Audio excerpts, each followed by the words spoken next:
Well, good morning, good afternoon, good evening, wherever in the world you are. And thank you for joining us.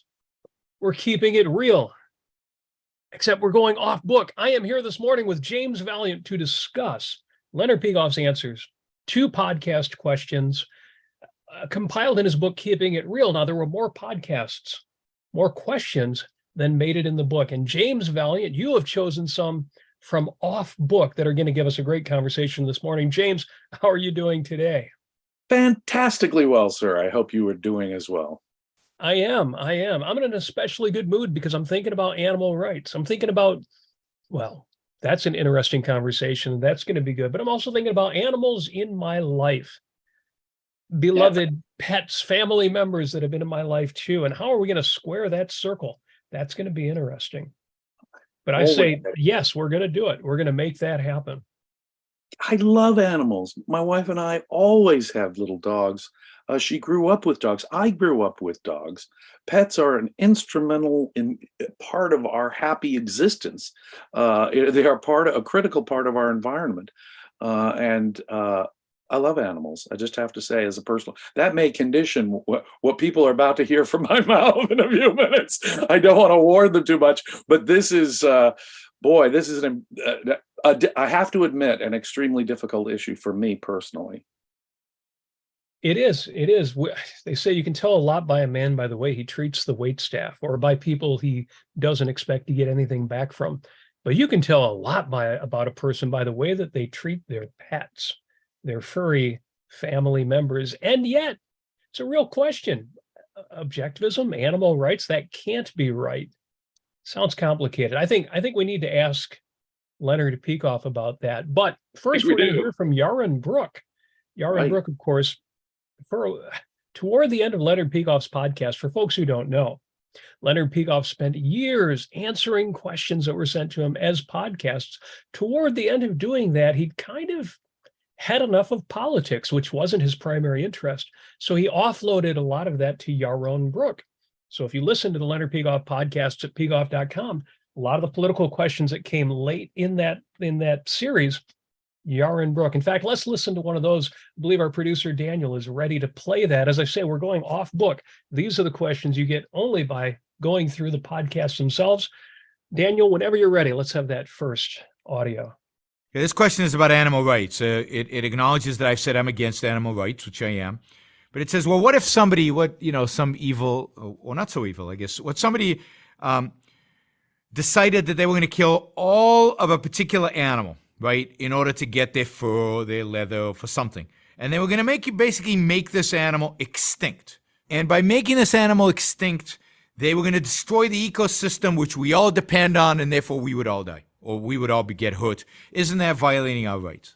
Well, that's a science fiction story, right? So first of all, if I want to produce lots of leather, why would I cause the species that I'm extracting the leather from to be extinct? On the contrary, if I have a use for this animal, I want more of them, not less of them.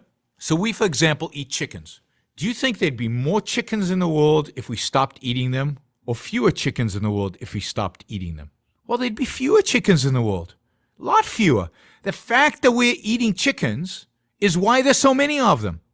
Because we grow them in order to eat.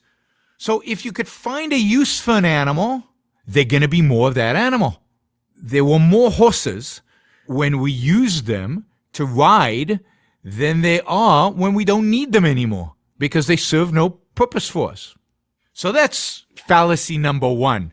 Fallacy number two, animals go extinct all the time. The dinosaurs went extinct. Other species goes extinct all the time. I think there's some statistic about every day X number of species go extinct. There's absolutely no evidence to suggest the extinction of any specific species is going to hurt human beings or humans' ability to survive. We are far too smart. We're far too creative. We're far too rational to allow that to happen. So I don't think it's a problem. I don't think it's an issue. From any perspective that you cut it, if somebody, I don't know, hates spotted owls and decides he's going to go shoot them all, well, even then he has to go into my property where I have spotted owls and I happen to love spotted owls and I'm raising spotted owls, and he's not allowed to shoot them on my property because they're private property. So how would this even happen? But if somehow a species got extinct, okay, so what? I don't believe this ecosystem stuff where everything is in such delicate balance that you just take one thing out. If that were the case, then human beings would have been disappeared a long, long time ago. What makes human survival possible is not the environment. The environment is unbelievably hostile to human life. What makes human life possible is our minds, is our reasonable capability, is our ability to shape the environment to fit our needs. And as long as we have reason, as long as we can think, then we will survive. Thank you, Yaron. That's pretty straightforward there. Ayn Rand's perspective on individual rights is that they arise out of our ability to function on the conceptual level, making agreements, dealing with each other as traders, going our own separate way when our interests don't align, that we can reason with one another. And we just can't do that with a lion, a tiger, or even small animals. That's the whole thing. It is our ability to think, to reason. We can persuade one another. We don't have to deal with one another by force. Unlike animals, they don't have a rational capacity. They can't come up with creative solutions. They can't persuade one another. They are just not rational beings. And it is our nature as a rational being that is, in fact, the basis for our having rights. I need freedom. I need the absence of coercion interfering from other people in order for my mind to be exercised properly, for my basic tool of survival to work. So freedom is basically a condition of human social existence. It is not the case with animals. They can't persuade each other. They have to deal with one another by force. Within a pride of lions, within the same family of lions, they're dealing with each other by force. How they deal with other species is always, but usually by some hostile force. And what a great answer he makes here. It is usually these environmental laws that try to protect animals that are killing animals. Come to mind African elephants, for example. The numbers are declining. People are saying African elephants are going extinct. Well, it's because you cannot ranch privately and harvest the ivory of and you want the elephant to live as long as possible so you get the biggest, most mature trunks. No, you can't do any commercial elephant harvesting. And so that's where the numbers of elephants would come from, like chickens, like he's describing. If people have need for an animal or desire or value for that animal, we're going to foster that life. Human beings are not hostile to life on Earth. Human beings have been encouraging life on Earth. We've got more trees in North America over every last 25 years for the last 300 years because human beings value trees. And the idea, but on the other hand, if you're going to say some virus or some tsetse fly has some right to exist, this whole notion of an ecosystem is just nonsense. You pull one little species out, the entire thing is like a Jenga thing that falls apart.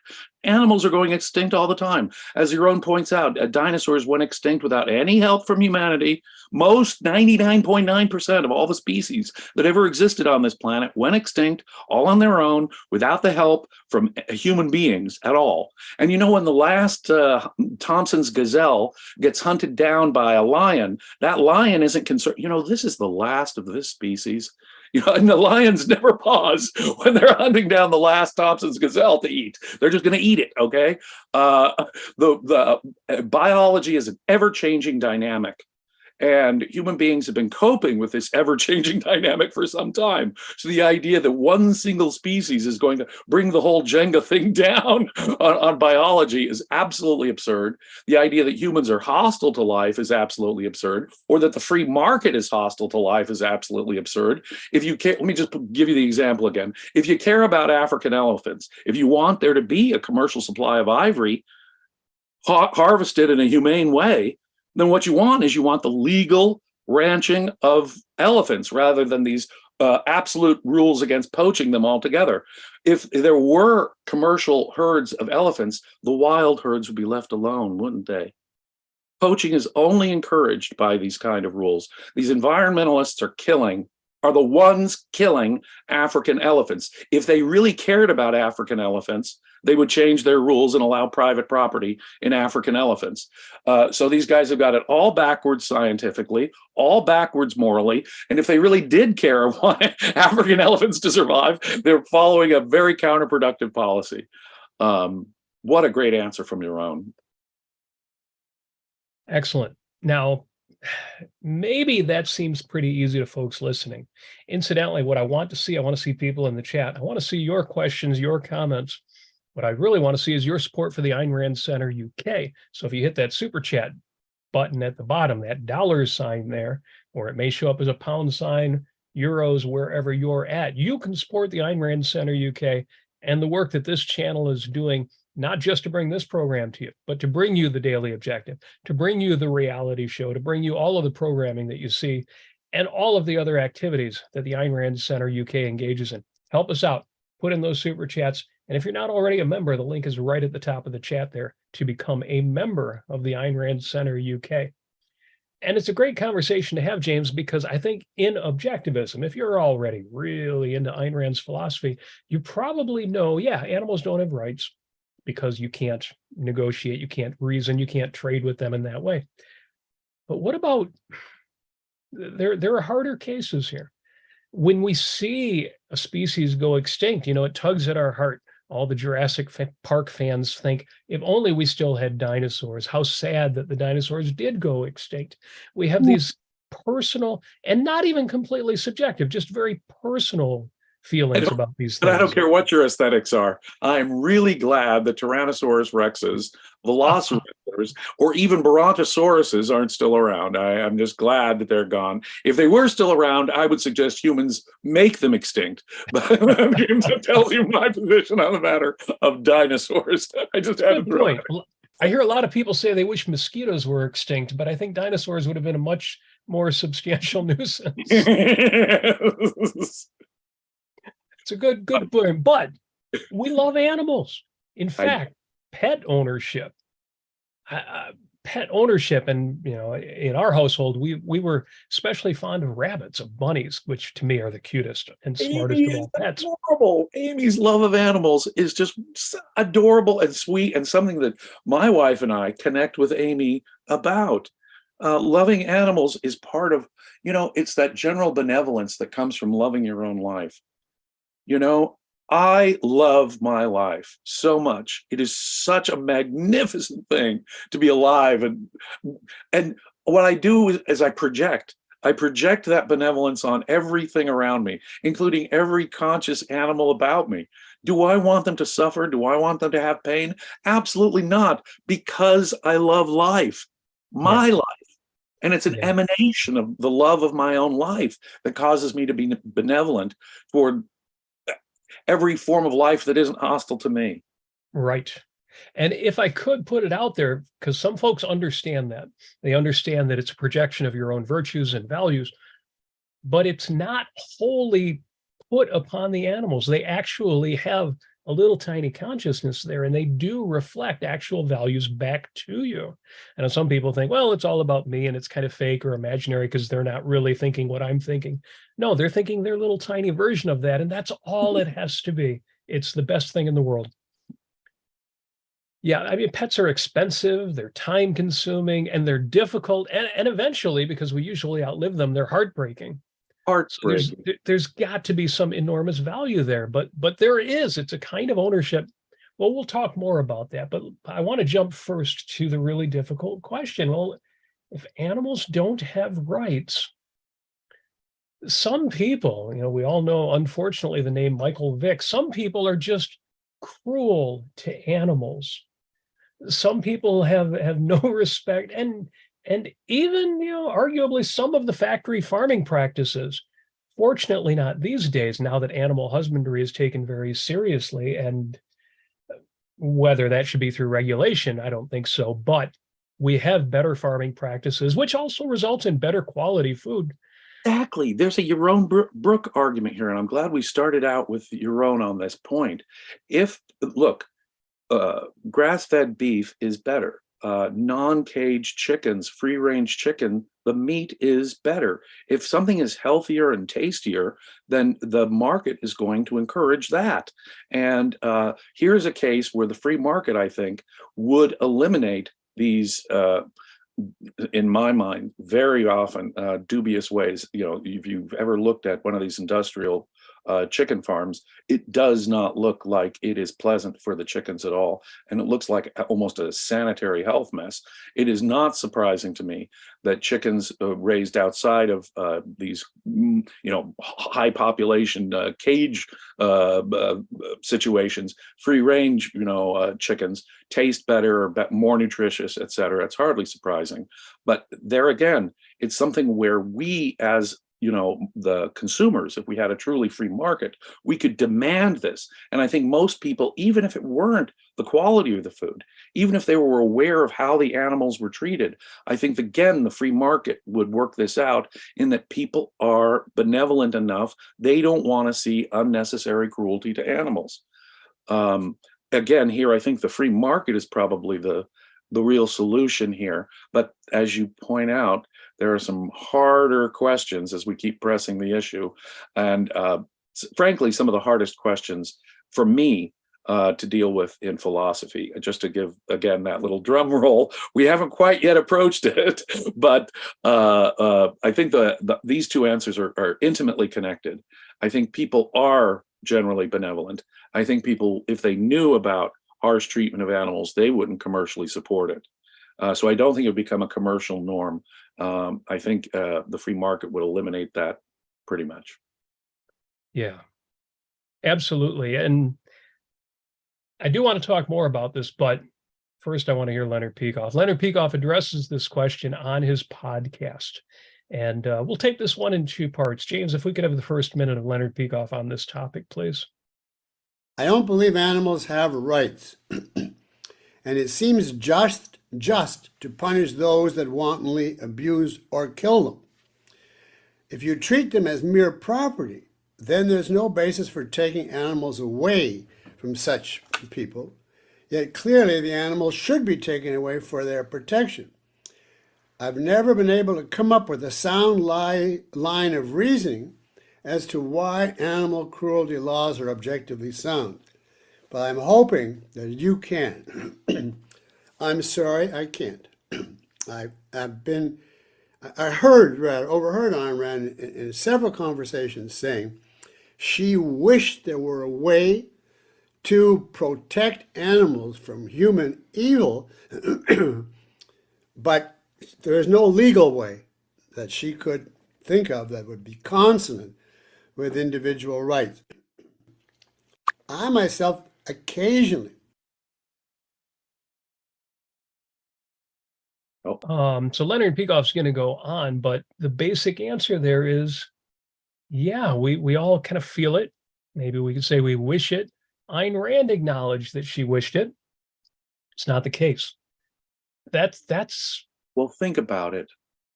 We eat animals. It's part of our nature. All you have to do is look at the mouth, the teeth of a human being, and we are natural meat eaters. We're omnivores, actually. We're opportunistic omnivores. You can see it from our teeth. We evolved to eat both vegetable matter and animal flesh. If you look at anthropologically the development of the hominids, eating meat was a critical part of the development of the human brain. No question about it. When we went from Australopithecines, who were basically vegetarians, to hominids, they were basically meat eaters. And that's when the brain starts expanding and growing.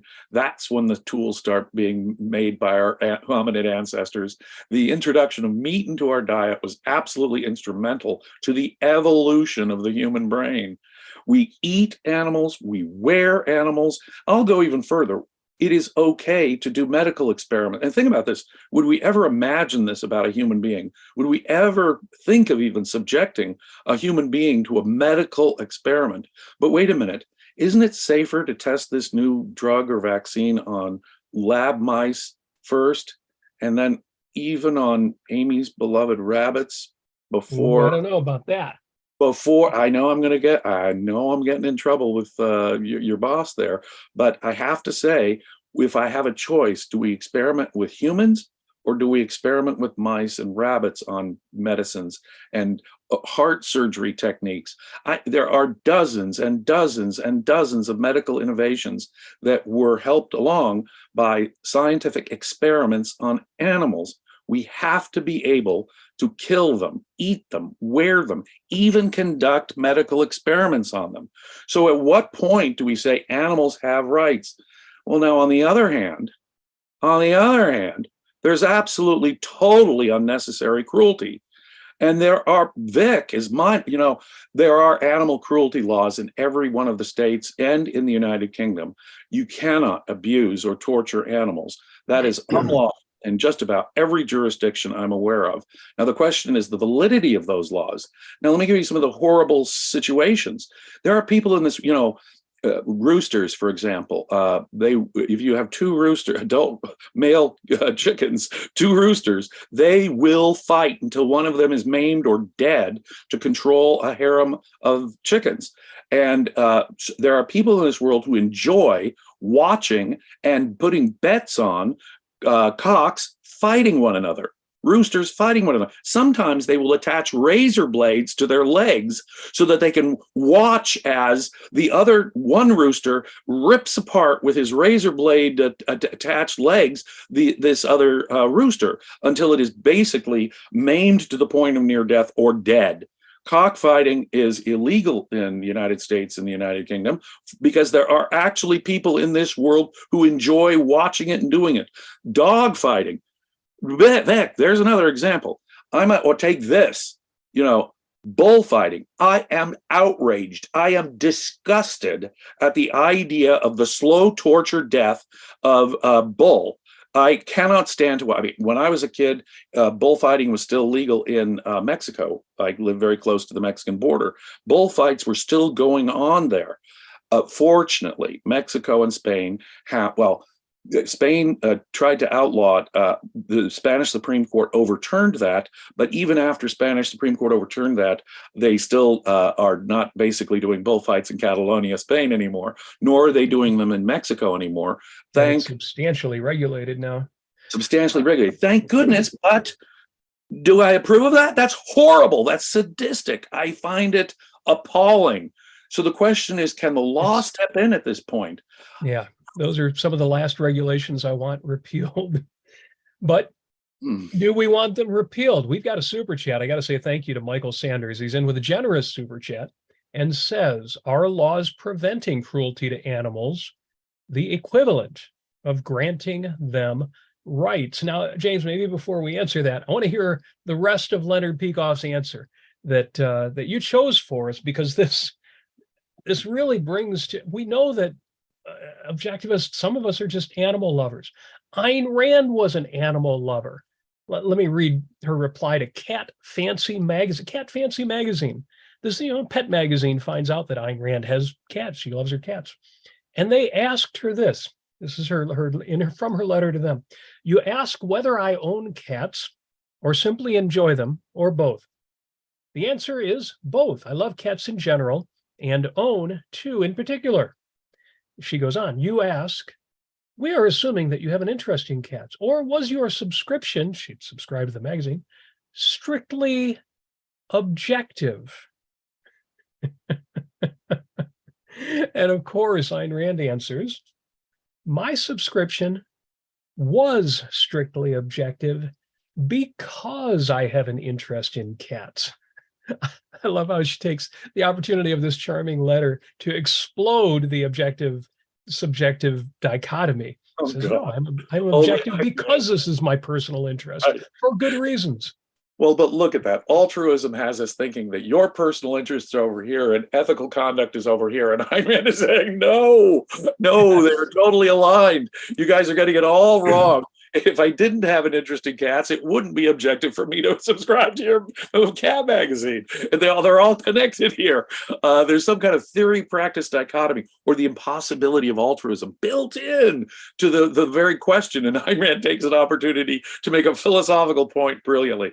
But you know something, the truth is Ayn Rand loved her cats. Yes. You know, when people would come into her apartment, they would very frequently see Ayn Rand reclining on a couch with a cat sitting on her chest. That was her favorite relaxed position in the whole wide world. It was people should get into the talk or should be doing something else. But if Ayn Rand was just vegging and having a good time, she was laying on the couch with a cat on her chest. Yes. She loved her cat. The story is told that people would go into Ayn Rand's home, and especially when she was in California, she had the most beautiful home, beautiful furnishings. And there were people who asked about, there were some scratches on her furniture. Well, this is from the cats. Oh, well, don't you consider that when you consider whether or not to have cats? She said, I can get new furniture. The cats are important. The cats matter. That tells you something. Yes. Animals, Ayn Rand is acknowledging a difference there, a moral difference between inanimate property, stuff, your couch, versus an animal. This animal has a consciousness. It's not our consciousness, which gives us rights, a consciousness that operates conceptually and volitionally, that requires freedom to operate. It doesn't have that. It doesn't have the capacity to persuade or use concepts or to change cat civilization through new ideas. Cats, I'm afraid, are just, on the other hand, they're conscious beings with feelings who give us feedback and visibility. You know, they become friends, not in the same sense that humans can ever be a friend. Obviously, there's a level of psychological visibility we cannot get, but there is a level of profound psychological visibility we can get and do get. They are more than things. They are more than stuff. But I want to get to the answer to Michael Sanders' question by having our producer play the second half. Yeah. Because I really appreciate what Leonard Peikoff says. Thank you. And thank you, Michael. Yeah. I myself occasionally think of the following, but it won't work, but this is the best I could do. If you could somehow show that mistreatment or abuse of animals indicates someone who is an objective, imminent threat to the life or property of the citizens, then, you could do that. And it probably is so, but how would you ever define the issue, objectively? If you're saying a person who has not yet done anything to human beings can nevertheless be seized by the government, how about if a guy engages in violent rages, foaming at the mouth, but he does so in his own yard or even on the street? Well, you might take him for protective custody, but you couldn't arrest him. Suppose he's just got a hostile attitude and he's got a permit for a gun. You have to wait till the threat is unequivocal. If he takes a gun while he's in a hostile mood and points it at you, that's a different thing. That's a threat. So there are so many possible threats coming from irrationality, but they're only possible, and there's no objective basis to say this threat is present and observable now, that if you did it for the animal case, you'd have to just do it. You'd have to arrest every conceivable person that you could dislike his behavior and infer from that his threatening status. So I don't know how you can do it. I know that you should absolutely boycott such people. You shouldn't trade with them, sell houses to them, have nothing to do with them. And I would be in favor of a public website like they have for sex offenders, if the laws permit that.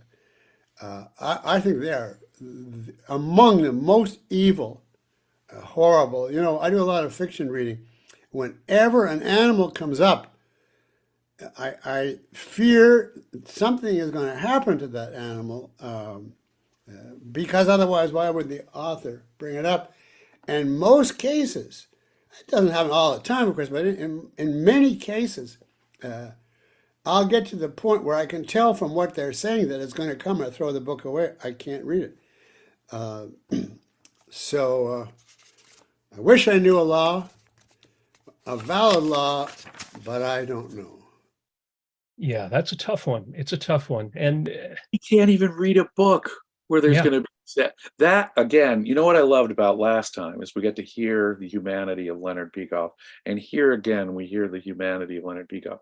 He has dogs. He's loved dogs all his life. You know, his relationship with Kiki, his beloved dog. I can't even describe how he has a personal relationship with his pets, and there's no question about it. But think about it. The reason why you can use force against another human being is because they have been coercive against a human being. The law exists for one thing, to protect rights. If we're not talking about the protection of rights, Michael, to answer your question, that's where the problem steps in. When can you force a human being who is not coercing another human being? That's the issue. For that is, according to our theory of government, the only moral basis for the enforcement of law. So if it isn't a rights question, it's the ipso facto can't be a legal question where the government can use force against you. Now, there are so many cases of people who are sadistic, just purely sadistic against animals. And there are such cases. And private bans, I mean, that's what you really kind of have to do. What he's suggesting here is when something like that comes out, we totally ostracize the person socially. Now, to go further with it, I have myself, as a former prosecutor, thought about how you might do animal, because there are, in California where I was a prosecutor, all kinds of animal abuse and animal torture laws. Now I'm trying to understand the moral justification. Psychologically speaking, I can tell you there is a relationship between people who are cruel to animals and people who commit violent crimes against humans. There's a connection. That lack of empathy tells you something. For example, I've read thousands of psych reports on murderers. I'm not exaggerating. Thousands of psychological reports, forensic psychiatric reports. Very frequently in childhood, they will be caught doing cruel things to pets, even to sadistically torturing domesticated animals. Think how horrible that is. And that's the childhood background of people who will later turn into being murderers. And is that to surprise you at all? Of course not. No. Now, and it's not just that lack of empathy, but that is combined with a desire, an active desire. Again, not just that they don't feel the animal's pain, but they want it. They want to destroy. They want to inflict pain. Oh, they enjoy, like, see, that's the thing about a lot of violent criminals. It's the only efficacy they feel. That's it. They're getting off on the pain and fear that they're inflicting on the victim, the human victim, but they've graduated, you see, from enjoying the pain and fear they're inflicting on the innocent, helpless animal to the human victim. And that's normally the process of graduation. Now, do all such children who do that end up being violent? No. And is that in itself a 100% indicator? No. So again, until there's an actual specific threat against a human, how can we justify the law using force against another human? Because that's what we're talking about here. Government wielding its force, coming out there with guns and cops and arresting you and putting you behind bars against your will. So when is it okay to use force against another human being? And in a situation shy of, they're threatening physical force or coercion against another human being. If that's the basis for law, if that's the moral justification for government and law, I don't see an easy solution here. But I'm going to make a confession.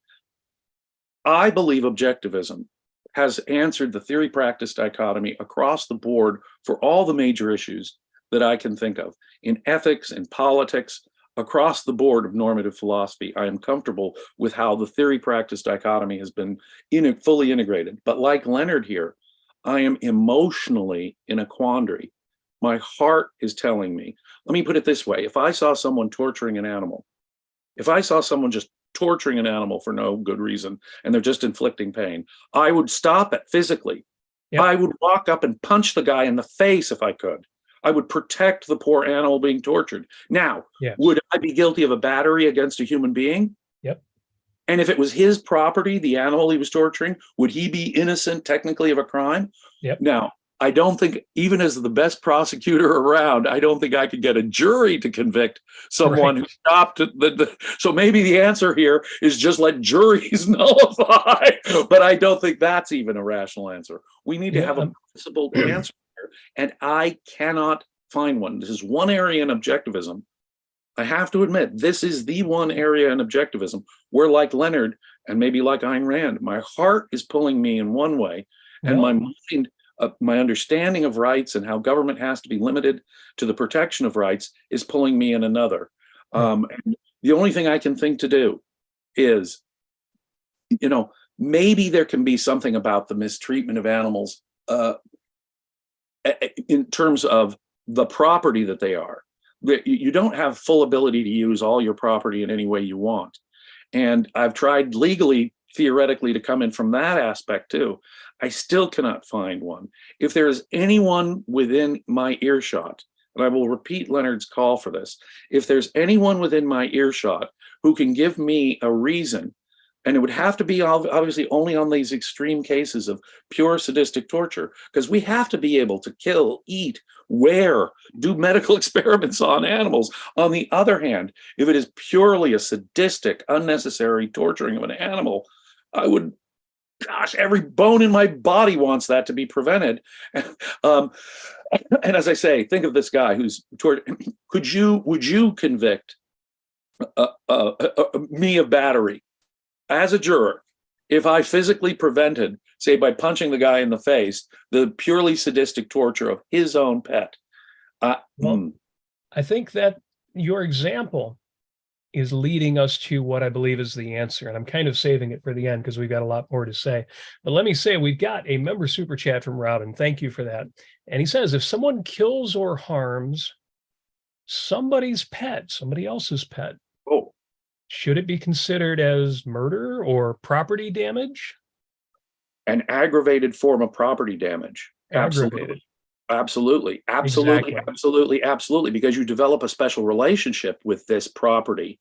It's true, if my grandfather gave me his pocket watch, I may have a special relationship with that, but even that isn't the same as the when I gave my wife the first pet that we had together, she loved this dog for so many years, and when the poor little guy finally passed away, she was utterly inconsolable. You could have taken away every item of jewelry I'd ever given her when I was courting, and she would not have had the same emotional reaction. Is that a kind of theft? Always. Just hurting my property, if it's an animal, is of course a crime. If it's someone else's animal, that has to be a crime. And in my mind, if it's an animal, it's an aggravated form of crime. They used to hang horse thieves. I don't think we should hang people just because they steal an animal. Capital punishment, as we talked about the other day, I'm not even in favor of it in most cases with humans. But on the other hand, someone else's property, that's a no-brainer.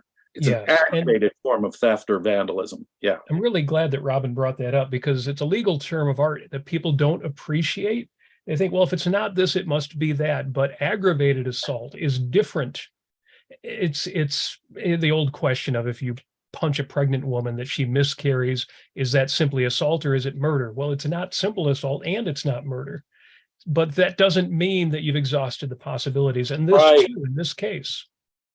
Right. So yeah, thank you for that question, Robin. Very much appreciated. There's some great comments going on in the chat.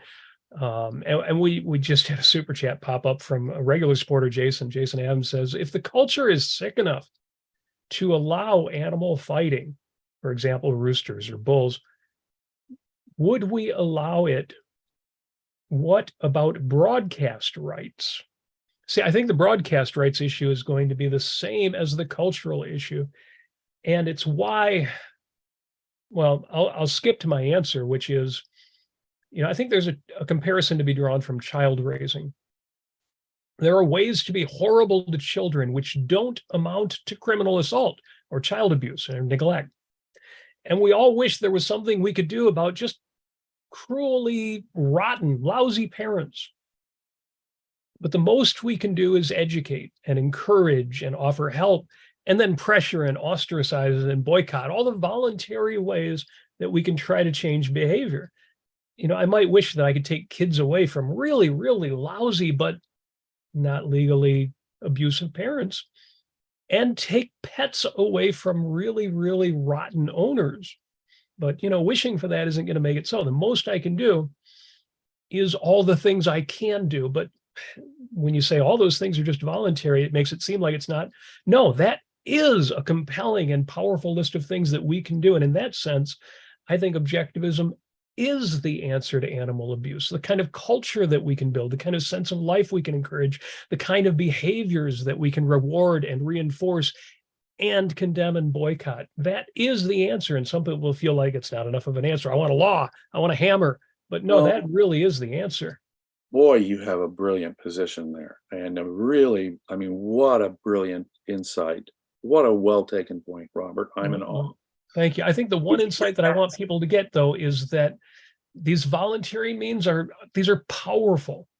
Powerful. We feel like, oh yeah, that's just the voluntary stuff. Sometimes much more powerful than legal sanctions.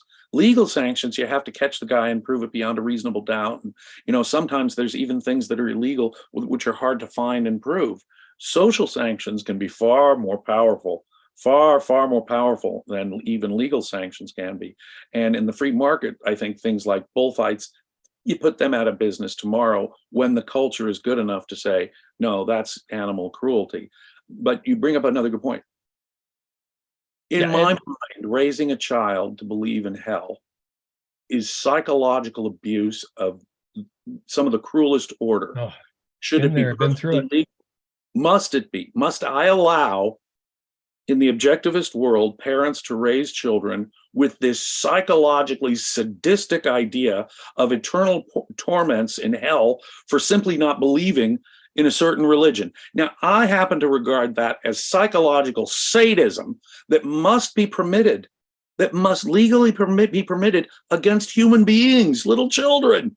Now, if I have to permit that, legally speaking, because morally and philosophically, the government has to be hands off when it comes to child rearing. It's the parents' role. So long as there is no physical or so extreme that it's affecting them physically abuse, the government has to stay out, so that these philosophical, religious, moral education matters, they're the parents.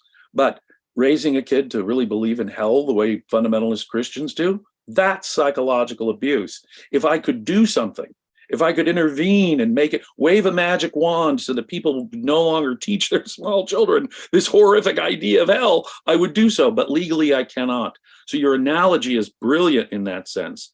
There are things, the realm, and this is the point, the realm of morality is much, much, much, much bigger than the realm of law. The stuff that we make illegal is only a small subset of all the things that are immoral.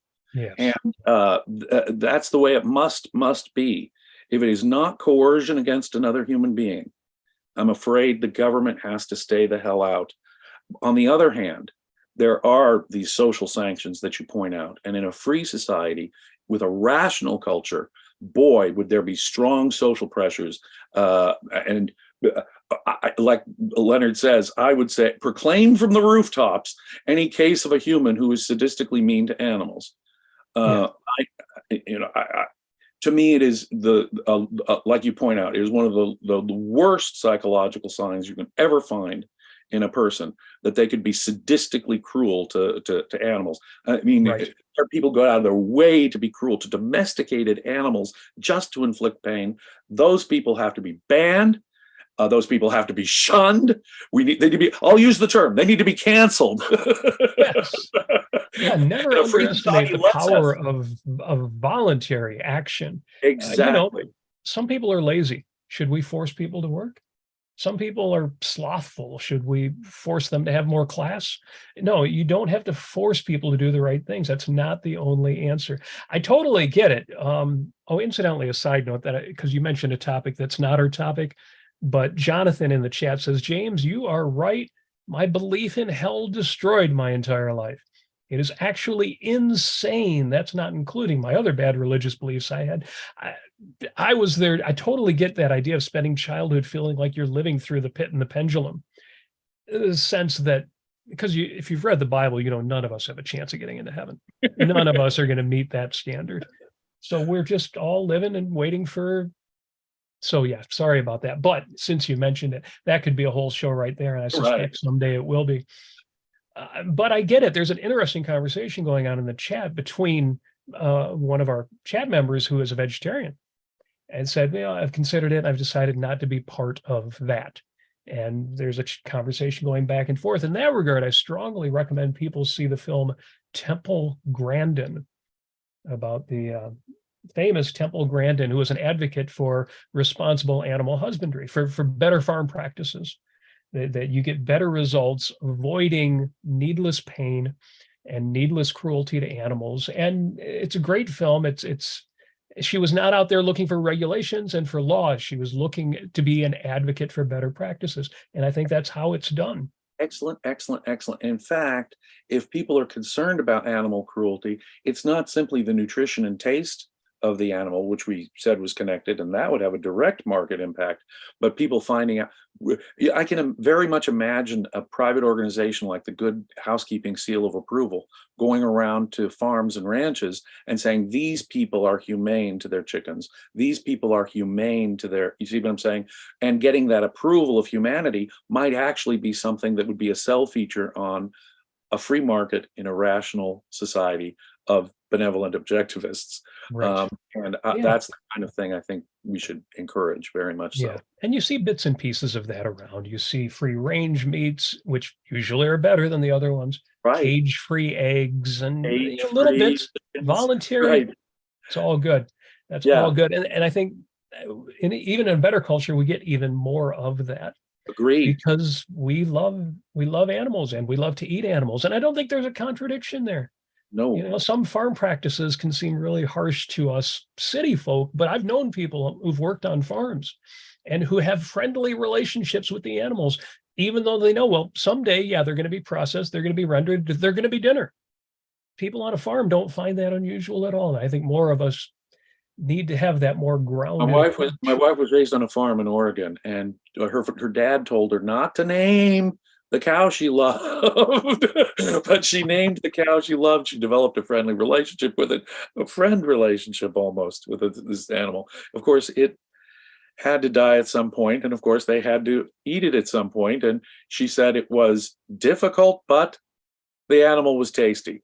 See, the point is that it made her cry, but she understood suddenly now the cycle of life.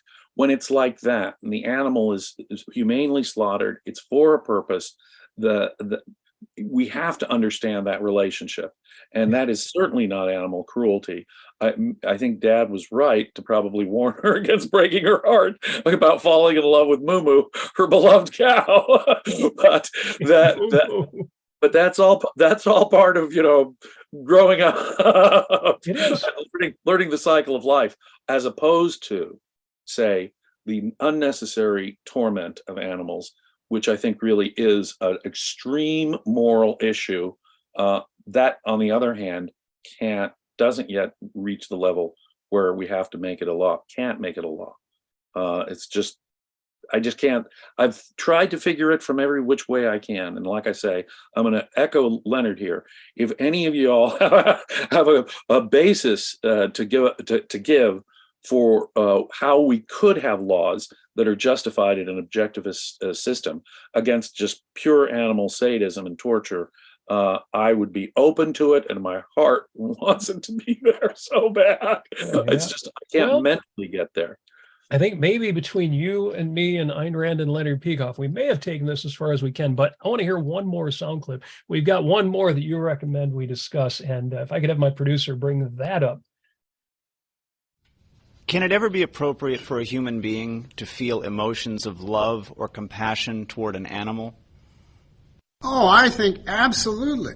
I think you can feel, for instance, compassion, pity for an animal who's suffering pain, and whether you can or can't do anything about it. If you value the animal at all, and you see that he's in pain, or cut his paw or whatever, of course you would feel compassion for him just as a living creature. As far as love is concerned, I do believe that it's possible to love an animal. Not like Peter, though, animals indiscriminately, but a specific animal. And I would justify that on the grounds that love in Ayn Rand's definition is a response which is irreplaceable. And nothing else can fill this place. And I've had a dog that I feel that emotion for. She's dead now, but then nothing can replace that. Now you say to me, yes, but what about love is supposed to be common values? What are the common values you share with the dog? I'd say abstractly we share in common that we're both striving to achieve life on our own levels. We're both living it and putting up with the problems and trying to achieve what we want. Now, on that basis alone, I wouldn't love a human being. But here, in regard to animals, an animal is a substitute friend. A pet is a substitute friend. So there is an anthropomorphizing element to it. You are projecting to the dog. He understands. We can communicate. He's really happy about this. He's sad, etc. He's really put out and angry.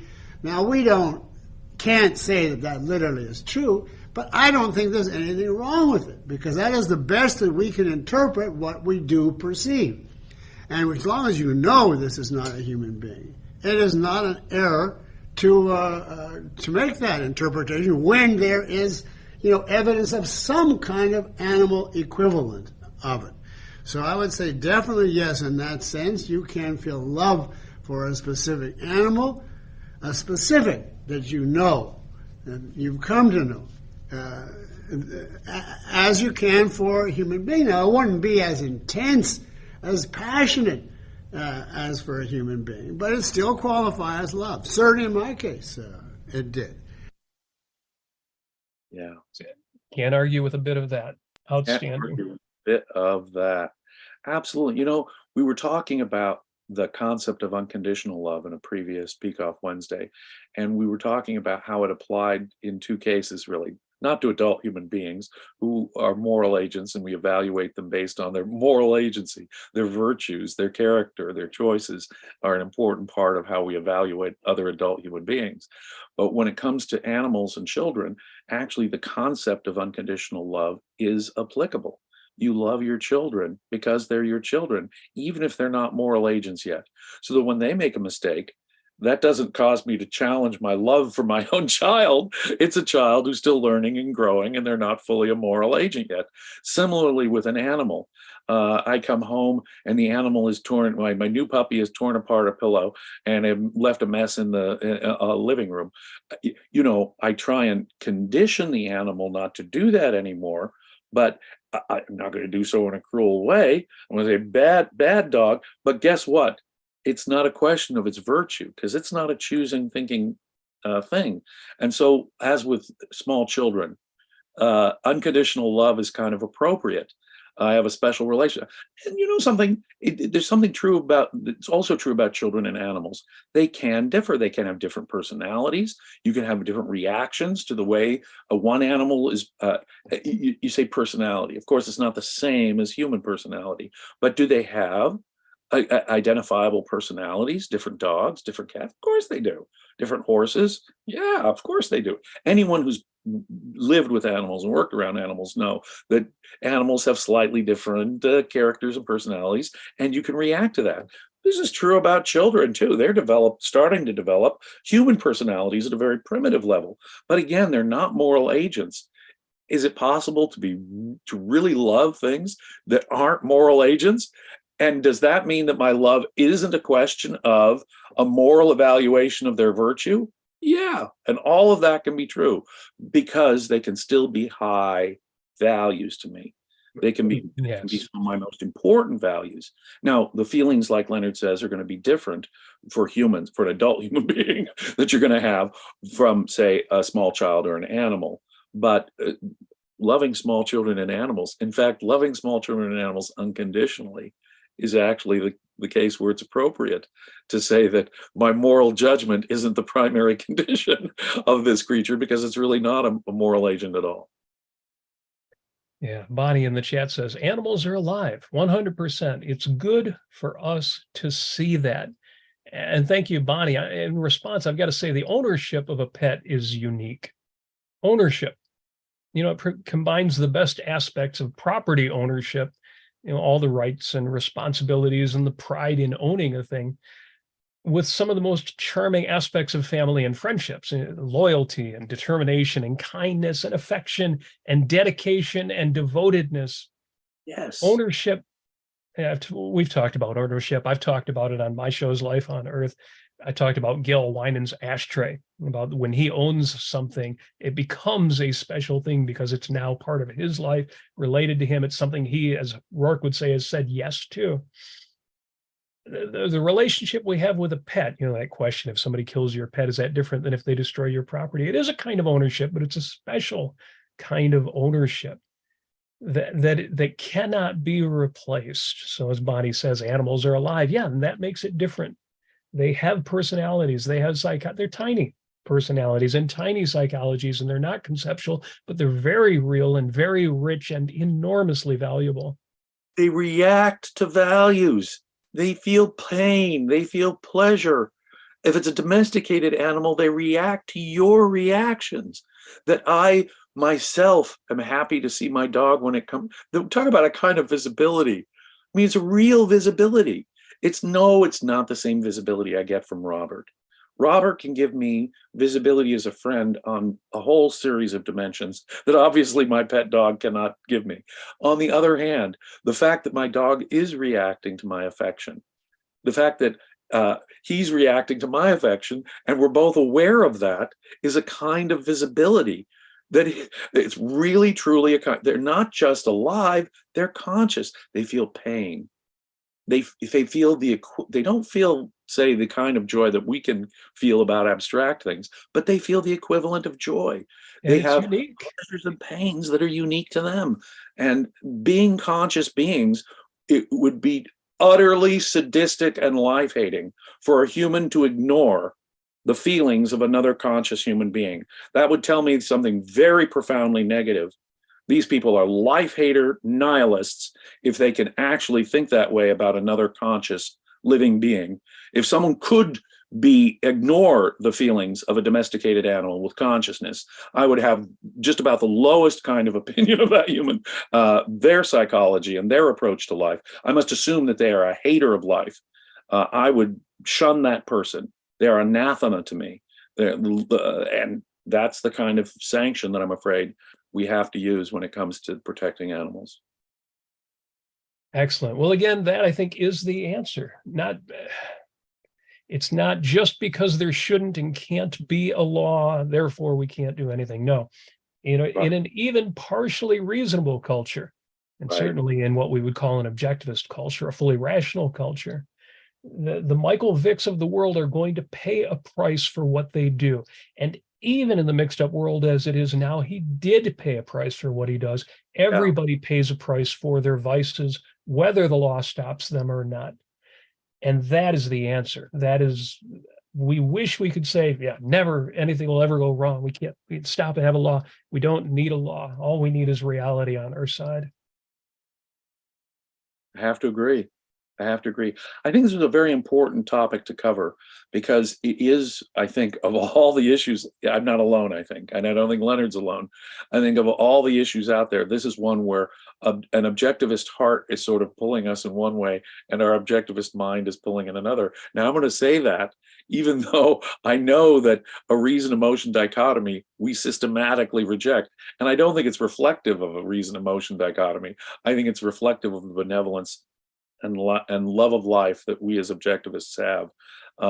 But it's very interesting. This topic in itself deserves, I think, even more discussions. And I know there are more discussions planned for us to have, but I think this was a good way of kicking off a discussion of animals, the value of animals, and whether animals have legal rights. Outstanding. James, I knew when you brought this topic up that it would be a good discussion, and it has been. I very much appreciate that. Now, coming up, we have got the Daily Objective in half an hour on the Ayn Rand Center UK channel, and that's going to be good. The reality show at 6 p.m., 1 o'clock Eastern time. More programming is coming up. Folks, if you're not already supporting the ARC UK, I'm going to make one final call out. Membership link is at the top of the chat, or just go to aynrandcenter.co.uk if you're listening to this afterward on the podcast. Become a member. And yes, thank you for your participation, folks, in the chat today. It's been a very active chat. If you're watching this later on YouTube, take a look at the comments. Some very good things have been said in the chat by our viewers. And James, thank you for, again, what is a compelling discussion on what is not an obvious, but what is an important topic, the virtue of pet ownership, reasonable pet ownership, and the value of these little friends and family in our lives, and what we can do to really get the most out of that. Thank you.